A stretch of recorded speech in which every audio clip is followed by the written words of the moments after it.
Okay, so just a quick video here. It's been a while since I've done any videos. I get that. I'll talk about that in the future. But basically, first of all, ignore the red on this. It's just mock-up to see how it's going to look when I paint it.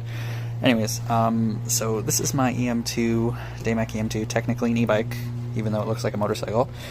Yeah, so I've had this for 2 weeks, and today what I wanted to kind of glance on and talk about a little bit is if anyone's looking into getting one of these bikes, because there really isn't that much information about it. One thing to consider is build quality, which I'll talk about a little bit in this, but also the maintenance, or I guess servicing of the bike through whatever dealer you get it through. It might be different in other areas, but here in Vancouver, it's a little bit more than what I was expecting. So I'll just briefly talk about what I noticed today and something else which I noticed in the past, and you know, it's crazy. So anyways, today I was going to ride this to go somewhere with my brother, and I came just before I got on. I noticed that it's only been there for a little bit. I'm going to take it out and do a few other things to try to make this a little bit safer. Obviously I have no intentions on driving this, but anyways, nail and tire right in the side, well, not in the side wall, but pretty close to the point where it's not worth doing a temporary repair or something like that. So what I'm going to end up having to do is, actually before I talk about that, before I did anything, I contacted the seller, which I got this from, the dealership, whatever you want to call it, that deals with Daymak, which is obviously the company that makes this, and their response was that it is going to take at least 2 weeks to order in a new tire, that they do have tire repair kits, but they definitely don't recommend using them on this because this does go pretty quick, even though it says it only goes 32. I've gone a little bit more than that. But yeah, there's that issue. That's going to take 2 weeks to order in. There is a tear on the seat here, which they said they weren't even sure if they can order in a new seat, even though on the website it shows they can, which I'm going to talk more about with them in person shortly.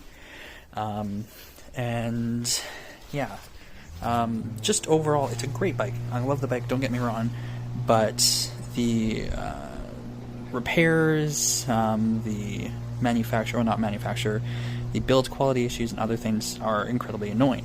Build quality issues, what I'm talking about with that is, I don't know if this would really classify as build quality issues, but there's loose wires that don't connect to anything, that aren't supposed to connect to anything, just visible and exposed. There's, you know, some pretty big panel gaps, which are not equal on both sides. This doesn't even completely line up. It's worse on this side, I think. Yeah, you can see the big gap here. Even simple things like where the seat goes in, I can get a whole finger in there. That's not really cool in my opinion, but it's not the same on this side. Yeah, but aside from those things, which honestly, after riding this thing for a bit, I've kind of forgotten about, it's a great bike. I mean, I think I've put 300 and something kilometers on it now. 339. That's not bad for only having it for like a week. The thing that's annoying is the headlights. Halogen headlights, which I'm actually replacing with LEDs shortly.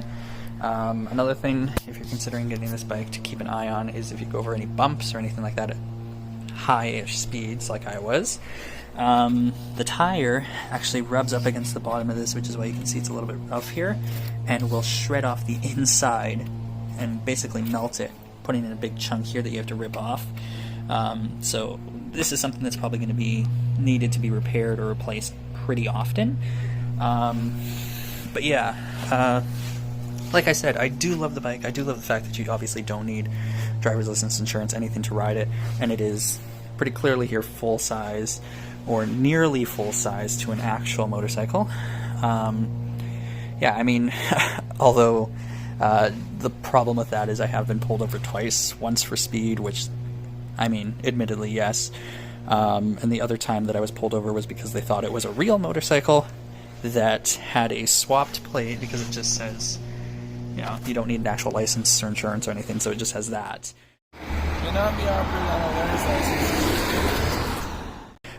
He thought it was a real motorcycle that had swap plate that was stolen or something, so, I mean, understandable.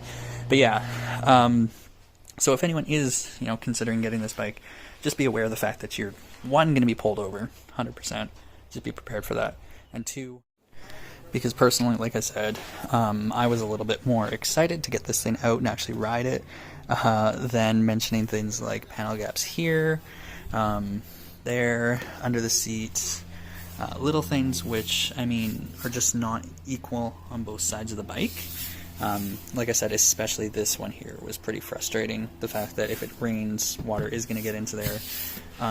But overall, I do really enjoy this bike. There's a reason I didn't return it or anything. I really like having it. I just wish that the dealer support was a little bit quicker, because waiting 2 weeks for something as simple as a tire, or even longer for other things, like I said I don't know if I said it, when I originally got this bike, I custom ordered in a black one because they only had red in store. And the black one, they said, oh, don't worry, it'll take 2 weeks. It took 3.5 weeks just to get it in, which I'm not complaining too much about shipping times, because obviously this is a bigger thing. It's like a 250-pound bike. It makes sense. But something as simple as a tire or stuff like that, you know, it shouldn't take like the bike, I've only had it 2 weeks. It shouldn't be the same amount of time that I've had it just to get it back on the road and actually usable. So what I'm going to end up doing, and I've contacted a few places around me, because this uses normal motorcycle tires, I basically have two options. One, instead of going through the dealer to get a replacement tire, I can go through just a tire, or a normal motorcycle shop, get proper motorcycle tires, which are obviously going to be a little bit better, but it's going to cost 2 to 3 times as much. And then after that, it's also going through and making sure that the person can actually take this off, because it's not normal, right? It has a lot of wires. I don't know if you can see it in here. A lot of wires and other things that, you know, connect to the big motor in here. So it's going to be a pain in the ass. So yeah, that's pretty much what my options are. That, or just getting the tire, or not tire place, the actual motorcycle dealer, not the Daymak dealer, to put a tube in the tire, because these are tubeless tires. That would make the bike at least work for the 2 weeks until the other thing came in, but then I'd be paying around the same amount of money as just putting a proper motorcycle tire on that.